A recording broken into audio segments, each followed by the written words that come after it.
ভাই ও বোনেরা, আসসালামু আলাইকুম। বিগত দিন আপনাদেরকে বিগত ধরনের তথ্য দিয়েছি, যেই তথ্যগুলা শুধুমাত্র আলেম ওলামাই আপনাদেরকে দিবে না, কেননা ওরা জানে ওদের পুঁজি কম। শুধুমাত্র লেখাপড়া কইরা পাঠ্য জ্ঞান দ্বারা আল্লাহকে লাভ করা যায় না।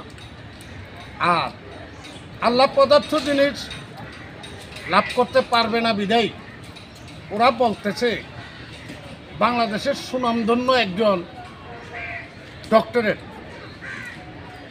মিজানুর রহমান আজহারি, উনি বলছে হযরত মুসা আলাইহিস সালাম নাকি নবী মোহাম্মদ মুস্তাফা সাল্লাল্লাহু আলাইহি সাল্লামকে 12 বার আল্লাহর কাছে পাঠাইছে। বেয়াদব, উনি জানেই না নবী মোহাম্মদের মর্যাদা কতটুকু। তাই এই ধরনের বেদব দুনিয়া এই সমাজে বসবাস করা তাদেরকে দাওয়াত দিয়া সমাজ নষ্ট করার চেয়ে আপনারা সুফিবাদের অঙ্গ সংগঠনে যোগ দিন অতি শীঘ্র। এদেশে আধ্যাত্মিক, তাত্ত্বিক, তাসমিয়া তাও যারা বুঝে তাদের লগে বন্ধুত্ব করেন, আর ওই বন্ধুত্বর ভিতর দিয়েই আপনারা আল্লাহকে লাভ করার পথগুলি পাবেন খুঁজে। আমি দেশ ও দেশের বাইরে যারা আছেন আপনাদেরকে বলি, একটা আলেমের পিছনে 10 টাকা খরচ না করে একজন অসহায় পাগলকে 10,000 টাকা খরচ করে তাকে সহায় করে দেন। আপনি ইহকাল ও পরকাল 2 কালের সম্পদই আপনি অর্জন করবেন।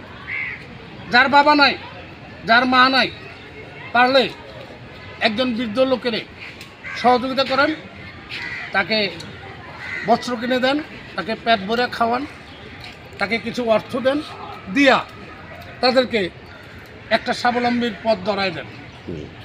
আপনাদের অজস্র নিয়ামত আল্লাহর তরফ থেকে আপনারা পাবেন।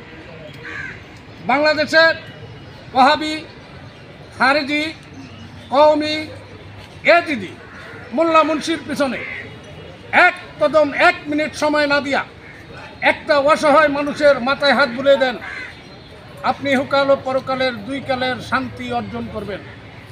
আপনি আত্মনিয়োগ করবেন ওই লোকের কাছে যেই লোকেরা কাজকর্ম কইরা খাইতে পারে না। 3য় শ্রেণীর যেই লোকগুলা রাস্তাঘাটে পড়ে আছে তাদের পাশে আপনারা দাঁড়ান।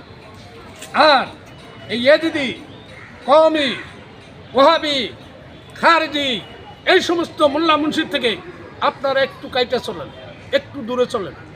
কেননা ওরা 5 টাকা দিলে জান্নাতে আপনারে পাঠাই দেবে, আর 500 টাকা দিলে আপনার 14 গোষ্ঠী মিললে এক লোকে জান্নাতে পাঠাই দেবে। আমি নিজের চোখে দেখা, এ বেশি দূরের ঘটনা না। এখানে একটা স্টেজ করছিল, ওরা জানে না এই স্টেজটা কি। স্টেজ আল্লাহর দপ্তর, আর স্টেজের উপরে যে চেয়ারটা দেয় এটা আল্লাহর সিংহাসন। এইখানে বসেই ওরা গিবাদ শুরু করে দিছে। শেষে দেখি ওদের লোক নাই 50 জন। কয় এইবার যদি কেউ 20 টাকা দেন তার 14 গোষ্ঠী বেহেশতে পাঠাই দেব। তাই কাজী আপনারা অতি শীঘ্র এই সমস্ত ওয়াহাবি, খারেজি, মোল্লার থেকে দূরে সরে থাকবেন। আমার এই কথাগুলা যারা শুনবেন মন দিয়া বুঝতে পারবেন, মোল্লা মুন্সিদের পিছনে হাঁটলে আপনারা কত দূর জায়গায় আগাইতে পারবেন। আর সুফিবাদের পক্ষে যদি আপনারা আসেন, সুফিবাদের তথ্য নেন, সুফিবাদের কথা শুনেন, আপনারা লাভ করবেন আল্লাহ এবং আল্লাহ রাসূলকে। আর আল্লাহ রাসূলকে পাইতে হইলে বারবার মক্কা যাওয়া লাগে না, আপনার ঘরেই মক্কা মদিনা রয়ে গেছে। এই সম্পর্কে আপনারা নিজেরা একটু অবগত হন। এই বলে এখানে রাখছি।